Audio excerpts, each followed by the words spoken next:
أعوذ بالله من الشيطان الرجيم بسم الله الرحمن الرحيم إن الحمد لله وبه نستعين على أمور الدنيا والدين أشهد أن لا إله إلا الله وحده لا شريك له وأشهد أن محمدا عبده ورسوله لا نبي بعده اللهم صل على محمد وعلى آله وأصحابه وذريته وأهل بيته أجمعين أما بعد فيا أيها المصلون أوصيكم ونفسي بتقوى الله فقد فاز المتقون قال الله تعالى في القرآن الكريم يا أيها الذين آمنوا اتقوا الله حق تقاته ولا تموتن إلا وأنتم مسلمون. Kaum muslimin jamaah Jumat rahimakumullah, khutbah pada hari ini berjudul amal berbasis spiritual. Rujukan utamanya adalah surah Al-Mulk ayat nomor 2. Diawali ayat yang pertama, Tabarakalladzi biyadihil mulku wa huwa ala kulli syai'in qadir alladzi khalaqal mauta wal hayata liyabluwakum ayyukum ahsanu amala. Sejenak memahami dua ayat ini. Yang pertama, Tabarakalladzi biyadihil mulk, Maha Agung Allah di tangannya seluruh kerajaan. Wa huwa ala kulli syai'in qadir, Allah atas segala sesuatu itu amat kuasa. Satu dari kekuasaan Allah adalah pada ayat nomor 2, Alladzi khalaqal mauta wal hayata. Satu dari sekian kekuasaan dan kemaharajaan Allah, Allah yang menciptakan al-maut dan al-hayat. Dipahami dari ayat ini bahwa al-maut juga makhluk, al-hayat adalah makhluk. Karena Allah menggunakan kata alladzi khalaqal mauta wal hayata. Kenapa Allah dahulukan al-maut baru al-hayat? Alasannya sekurang-kurang yang pertama adalah al-hayah itu, al-maut itu lebih dahulu ada daripada al-hayah. Janin dalam rahim posisinya al-maut, setelah itu baru ditiupkan ruh selama sesudah berumur 40 hari kali 3, sekitar 4 bulan. Yang kedua, Allah dahulukan al-maut agar umat Islam berfikir strategisnya adalah mengedepankan kematian daripada kehidupan. Karena kehidupan yang sesungguhnya adalah kehidupan pasca kematian. Begitu wafat, maka posisinya adalah hidup, dan hidup itu disebut dengan akhirat. Dan itulah kehidupan yang sesungguhnya. Sebagaimana Allah mengatakan dalam ayat lain, innamad dunya la'ibun wa lahun. Innamal hayatud dunya la'ibun wa lahun. Allah menggunakan kata al-hayat. Innamal hayatud dunya la'ibun wa lahun. Itu di dunia, al-hayat dunya. Walad darul akhiratu lahiyal hayawan. Ad-dar akhirah, setelah kematian itu sudah masuk akhirat, lahiyal hayawan. Tidak Allah menggunakan kata lahiyal hayah, tapi Allah gunakan masdar dengan ziyadah alif dan nun.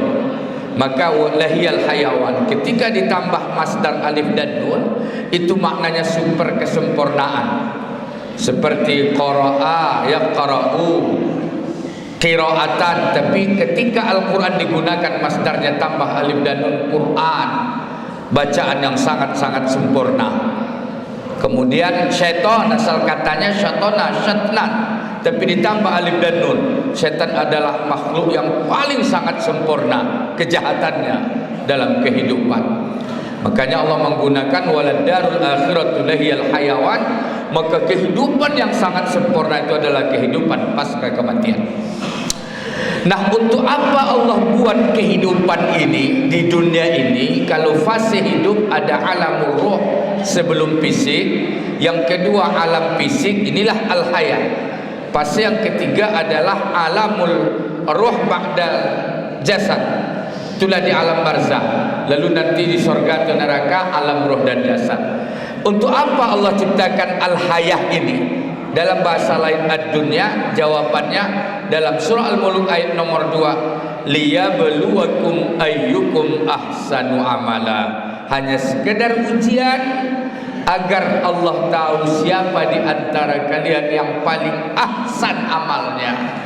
Allah menggunakan kata ahsan, isim tabdil, super sempurna.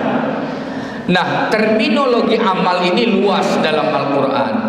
Kalau kita lihat ayat yang digandenkan Allah dengan amanu itu lebih kurang 200 kali. Alladzina amanu wa amilus solihat. Alladzina amanu wa amilus solihat. Para mufassirin menafsirkan amanu di situ orang yang beriman dengan rukun iman pada Allah, malaikat, kitab, rasul, hari kiamat dan seterusnya. Wa amilus solihat, orang yang melakukan Islam, syahadat, salat, puasa, zakat. Tapi ada sedikit ayat yang menafsirkan amal soleh di situ lebih universal. Lebih universal maksudnya apa? Semua kebaikan yang dilakukan, bantu membantu, tolong menolong. Jadi amal solehnya tidak sifatnya sempit, tapi amal soleh sifatnya universal. Membantu orang, menolong orang, belajar dengan giat, bekerja dengan jujur, itu bagian dari amal soleh. Kaum muslimin jamaah Jumat rahimakumullah. Nah, ketika ayat nomor 2 dari surah Al-Mulk Allah mengatakan ayyukum ahsanu amala. Siapa di antara kalian di hidup yang sangat sempit dan sederhana ini, siapa yang paling ahsan amalnya? Maka akan terjawab ketika memahami lebih dalam dari kata ahsan, dapat kita tafsirkan dari dua aspek. Karena amal ini universal. Seorang guru pengajar, seorang siswa belajar, seorang dosen mengajar, mahasiswa belajar, seorang pejabat, kemudian seorang tentara, seorang polisi, seorang tajir, itu bagian dari amal yang bersifat universal. Nah, apa amalnya yang ahsan? Itulah judul khutbah kita, amal berbasis spiritual. Yang terjawab dalam ayat nomor 2 tadi, ayyukum ahsanu amala. Siapa di antara kalian manusia yang hidup di dunia ini yang paling ahsan amalnya? Apa yang dimaksud dengan ahsan? Khatib melihat dari dua aspek. Yang pertama adalah al-iradatut tammah, keinginan yang sangat maksimal. Kalau dia presiden, kalau dia gubernur, kalau dia penguasa, keinginan yang sangat luar biasa untuk mensejahterakan rakyatnya. Itulah dilakukan Nabi. Ketika Nabi berkuasa di Madinah, lalu dia hanya memikirkan umatnya, sampai keputusan-keputusan strategis dia lakukan demi kepentingan dan keinginannya mensejahterakan orang lain. Di antaranya adalah ketika Nabi wafat, maka keluarga Nabi tidak boleh menerima warisan. Luar biasa. Keluarga Nabi tidak boleh menerima zakat. Harta Nabi seluruhnya adalah menjadi milik negara. Itu disebut al-iradatut tammah. Ketika pekerja juga demikian, ketika siswa juga demikian, tidak hanya fokus pada jam sekolah atau mahasiswa pada jam kuliah, tapi bekerja secara maksimal, niat yang sangat tinggi. Kita beri contoh. Ada seorang ibu, ini contoh niat yang sangat luar biasa. Itu yang dibutuhkan dalam konteks seluruh amal dan pekerjaan. Apa itu? Seorang ibu di tengah malam, anaknya sakit demam panas, sehingga dia kalap, keinginan dia anaknya sembuh luar biasa. Sampai terkadang mungkin ada saja seorang ibu nekat, andai kata engkau harus mengambil nyawa ya Allah, ambillah nyawaku, tapi jangan ambil nyawa anakku. Itu keinginan yang sangat luar biasa untuk menyembuhkan anaknya. Itu yang pertama disebut dengan al-iradatut tammah, keinginan yang sangat luar biasa. Inilah amal berbasis spiritual. Kita kan seorang muslim, tidak hanya bekerja hanya semata cari uang, cari jabatan, cari kekuasaan, cari kehormatan, tapi ada nilai lain. Ayyukum ahsanu amala. Jadi yang pertama adalah ditafsirkan dari asal sini al-iradatut tammah, keinginan yang sangat super untuk mencapai tujuan, untuk mensejahterakan orang lain ketika dia pemimpin, untuk mengejar ilmu pengetahuan, untuk belajar, untuk kesembuhan. Itu yang syarat yang pertama, ada al-iradatut tammah. Tapi sangat disayangkan tidak cukup hanya keinginan atau niat yang sangat tulus dan dalam, tapi ada syarat yang kedua adalah al-qudratut tammah. Al-qudrah di sini adalah kapabilitas, kemampuan. Ini adalah bahagian dari ilmu pengetahuan. Kembali kepada seorang contoh ibu tadi, karena ingin anaknya sembuh sampai-sampai dia nekat berkata, ambil nyawaku tapi jangan ambil nyawa anakku. Karena dia sakit, dia cari obat juga. Ternyata sembarang obat, tidak tahu obat, tidak punya ilmu pengetahuan tentang obat. Akhirnya dikonsumsi anaknya obat. Apa yang terjadi? Mempercepat kematian seorang anak. Artinya seorang ibu tadi tidak punya kapabilitas untuk mengobati. Nah, dalam konteks kehidupan sehari-hari, di samping al-iradatut tammah butuh al-qudratut tammah. Tentunya kemampuan dan kapabilitas sesuai dengan bidangnya. Ketika dia di bidang pemerintahan betul-betul punya kapabilitas yang hebat, bukan karena kekuasaan, bukan karena dia mendapatkan cara lobby atau cara bayar. Itu yang disebut al-qudratut tammah. Ketika dia dokter, maksimal ilmunya sehingga dia bisa mengobati pasien atas dasar kemampuan dan kapabilitasnya dari semua lini kehidupan. Itulah yang kedua syaratnya, al-qudratut tammah. Itulah makna yang dalam daripada ayyukum ahsanu amala, al-iradatut tammah wal qudratut tammah, dari berbagai dimensi kehidupan. Lalu apa hasilnya? Ketika seorang muslim mendapatkan al-iradatut tammah, al-qudratut tammah, bahagian manifestasi amal berbasis spiritual, maka di ujung ayat Allah mengatakan wa huwal ghafur, ayyukum ahsanu amala wa huwal ghafurur rahim, Allah pengampun.